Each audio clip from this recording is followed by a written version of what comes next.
Hi, and welcome into Meet Me in the Movies Open Dialogue. This is Thomas Manning, and recently I got to take part in a junket interview with Julie O'Keefe, who is the Osage costume consultant on Killers of the Flower Moon, the new Martin Scorsese film.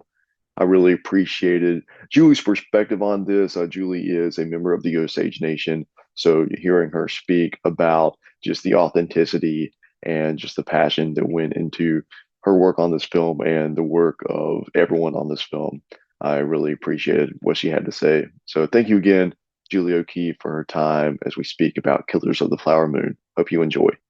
Well, Julie, it's wonderful to meet you, and I really do appreciate your time today. So nice meeting you, Thomas. Definitely. And I'll go and head right into it. And I'm curious if you can think back to that initial moment when you heard that this film was being made and that this story was being told, and how your emotions evolved from that point into the process of working on the film and being part of the production.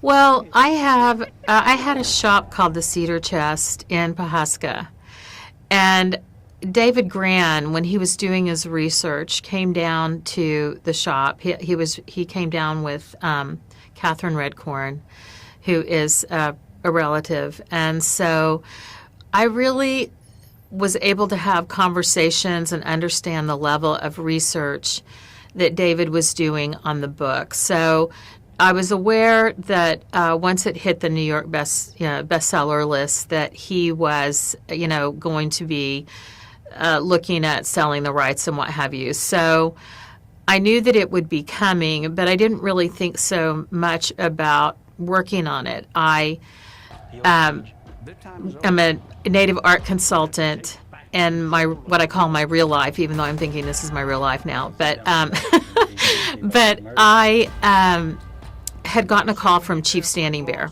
of the Osage Nation, and he really said to me, "Are you putting together your information and your resume?" And I said, "Oh, Chief, I really don't know. I've got something that I'm already doing with First Americans Museum in Oklahoma City," and all of a sudden, he said, "No, I really think that you should consider this." And so I went ahead and put my resume in, and then COVID happened, and I didn't hear anything.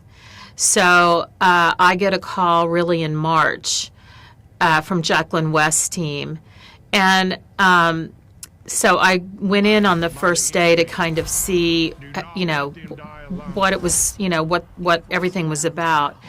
And when I walked into her studio, because there's so many different layers and so many different reasons why we wear our clothing. And so I walked in and I saw thousands of photographs, and this was just of the Osages, set in these storyboards, really setting it up with the traditional, and then with modern with a blanket, and this would be for a man or a woman, and then and then basically modern with a blanket. And so she was really breaking these out, and because of that, I really understood that she got us. She understood us, and she was giving it the level of authenticity that we would be expecting as a nation. And so we dove right in together and really sat down and looked through. She had home movies that she was looking through. The Osages at that time in the 1920s, other than the royal family, were the only ones who could afford to have home movies. They were $1,800 a minute. And so she went through all of those, and then we started collaborating. And I started really showing there are 6 different ways a woman can wear a shawl or a blanket. And then there are at least 4 different ways that a man can wear a blanket. So really showing and educating everyone on why we would be doing this and for whom. And I know that for you, as the costume consultant on this film, you were one of many different consultants on the film that worked in different areas. So, what was your relationship like with the other consultants, and how was that collaborative experience of bringing together all of your specialties and telling the story? Well, each one of us worked in a different department, and of course, all those consultants are, work within our cultural center, and they're all experts in their own right.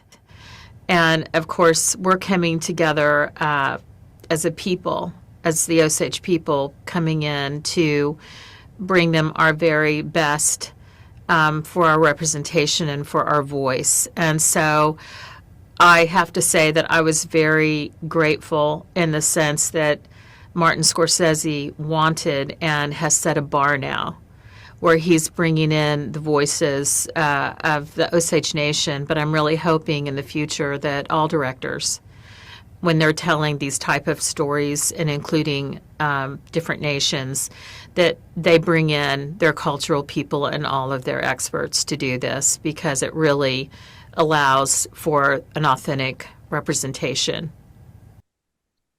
Well, Julie, again, it was a privilege to meet you and speak with you today, and I really do appreciate your time. And hopefully, we get another chance in the future to talk about some of your other work. Thank you so much. I appreciate you having me today. Of course, have a great day. You too.